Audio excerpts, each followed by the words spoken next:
Bonjour. Alors, Frédéric fait une remarque très juste.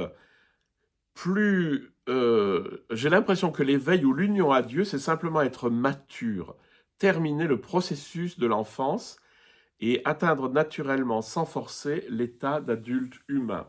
Alors ça, c'est très très vrai. L'éveil, c'est notre état naturel. L'union à Dieu, c'est notre état naturel. Et ce qui n'est pas naturel, c'est d'être dans ce processus d'enfermement. Alors, c'est l'histoire de passer de l'enfance à l'état adulte. Euh, c'est dans le sens où on va se délivrer des mémoires infantiles ou des attachements infantiles. Vous savez que, en fait, ça c'est Arnaud Desjardins qui disait ça et c'était très juste.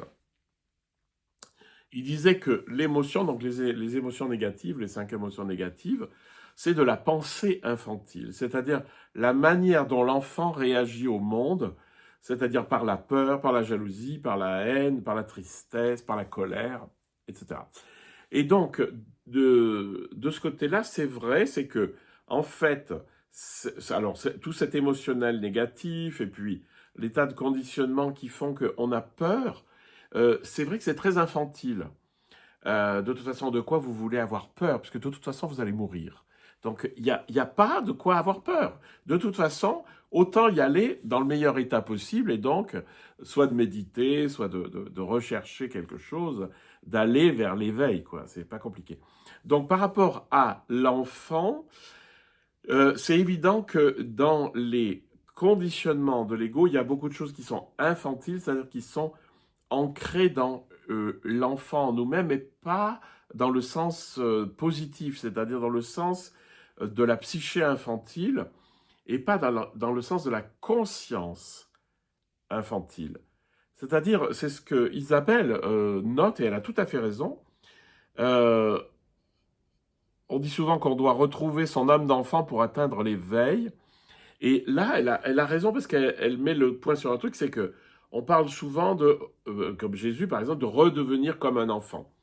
On ne fait pas référence à la psyché de l'enfant qui est formée par les parents, par tout ce qui se passe, par les peurs, par les colères, etc. Mais l'état d'ouverture de l'enfant. C'est-à-dire qu'on n'est pas du tout au même niveau. C'est-à-dire qu'un enfant, vous avez sûrement vu un enfant nouveau-né, il est là, il est pure conscience, il est ouvert, pur accueil. Et en fait, il est déjà dans l'état d'éveil. Et c'est quand il commence à se séparer du monde qu'on dit que la dualité commence et que du coup, on est séparé de cet état.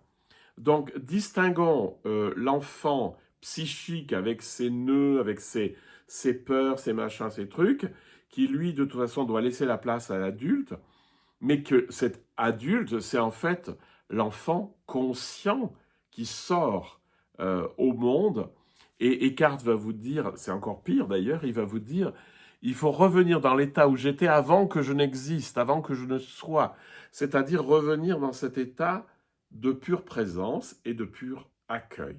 Voilà, alors autant Frédéric que Isabelle ont tout à fait raison.